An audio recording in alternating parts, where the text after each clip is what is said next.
हं. सिंधुदुर्ग जिल्हा परिषदेमधील जो निकाल लागला आहे तो आम्ही स्वीकारलेला आहे. शिवसेना उद्धव बाळासाहेब ठाकरेंच्या पक्षाच्या वतीने हा पराभव आम्ही मान्य केलेला आहे. खरं तर आपण बघितलं असाल की कुडाळ मालवणमध्ये आमचे 2 जिल्हा परिषद सदस्य आणि 5 पंचायत समिती सदस्य निवडून आलेले आहेत आणि अमरसेन सावंत, रमाकांत तांबणेकर, रेडकर मॅडम, कृष्णा धुरी, नंतर समीर लब्धे हे आमचे उमेदवार थोडक्या मताने या ठिकाणी पराभूत झालेले आहे. तरी पण पराभव असतो आणि तो पराभव आम्ही स्वीकारलेला आहे. परंतु आपण संपूर्ण या कुडाळ मालवण मतदारसंघातला आपण बघितलं असाल की शिवसेना अनेक अपुऱ्या ताकदीनिशी लढली. शिवसेना उद्धव बाळासाहेब ठाकरे हा कुठल्याही पक्षाची युती न करता आम्ही निवडणूक लढवलो आणि जिल्हा परिषदमध्ये या दोन्ही तालुक्यामध्ये आम्हाला जवळ 49,140 पेक्षा जास्त मतं या ठिकाणी मिळाली आहेत.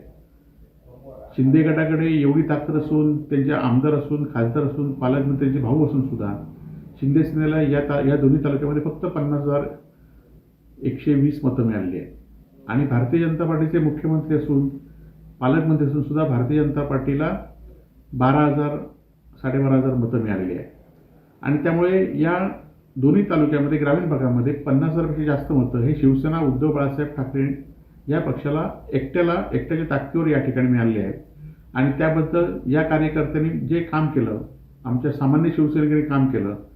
आज आमच्यातले अनेक लोकप्रतिनिधी ज्यांनी पक्षाचा वेळोवेळी फायदा घेतला आहे याने हे आम्हाला सोडून गेले होते वेगळ्या कारणासाठी, स्वार्थासाठी.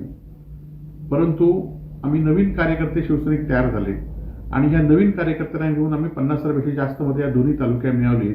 याबद्दल त्या कार्यकर्त्यांचं मनापासून अभिनंदन.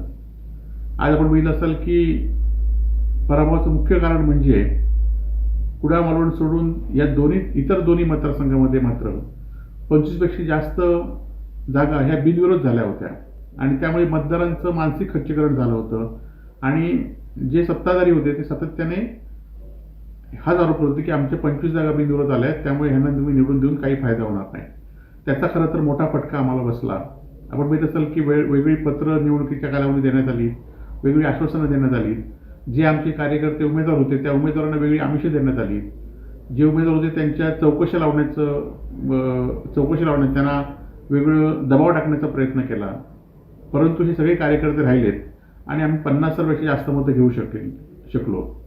येणाऱ्या काळामध्ये जे उमेदवार विजयी झाले त्यांचं मनापासून मी अभिनंदन करतो आणि आता खरं तर राज्यापासून, केंद्रापासून जिल्हा पंचायत समिती तुमची सत्ता आहे. तुम्ही जी लोकांना आश्वासनं दिली पूर्ण करा. ती पूर्ण करत असताना जे सहकार्य लागेल ते आम्ही विरोधी पक्ष म्हणून करू. परंतु विरोधात जी भूमिका असेल, जी योग्य भूमिका नसेल ती विरोधातली भूमिका आम्ही विरोधी पक्ष म्हणून आम्ही निश्चित साकारू आणि आमची लढाई यापुढच्या काळामध्ये सुद्धा निष्ठावंतांची लढाई, सिंधुदुर्ग जिल्ह्याच्या स्वाभिमानासाठी, सिंधुदुर्ग जिल्ह्यातल्या जनतेसाठी आमची लढाई यापुढच्या काळामध्ये सुद्धा चालू राहील. आपल्याला सर्वांचं मतदारांचं मनापासून आभार.